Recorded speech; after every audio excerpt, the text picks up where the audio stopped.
9 তারিখ না, যেদিন আরাফা সেদিন আমাদের রোজা হবে। কয় তারিখ সেটা আমাদের দেখার বিষয় নাই। হাজিরা আজকে আরাফার ময়দানে, আজকে আমরা রোজা করবো ইনশাল্লাহ। তাহলে যদি আরাফার ময়দানে হাজিরা থাকবে কোন দিন? বৃহস্পতিবারের দিন। আমাদের বাংলাদেশ কি বারের দিন? বৃহস্পতিবারের দিন। আমরা বুধবারের রাত যে আমরা পর ভাতের সাহারি ভাত খাবো ইনশাল্লাহ। আমরা সবাই এই আরাফা রোজা করবো ইনশাল্লাহ।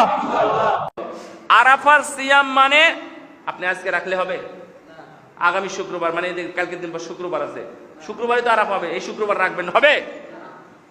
উদ্দেশ্য হলো আরাফার ময়দানে যখন হাজিরা অবস্থান করছে ঠিক ওই সময় আপনি সিয়াম অবস্থায় আছেন। হ্যাঁ, ইয়ৌমে আরাফা বলা হয়েছে, সিয়ামু ইয়ৌমে আরাফা।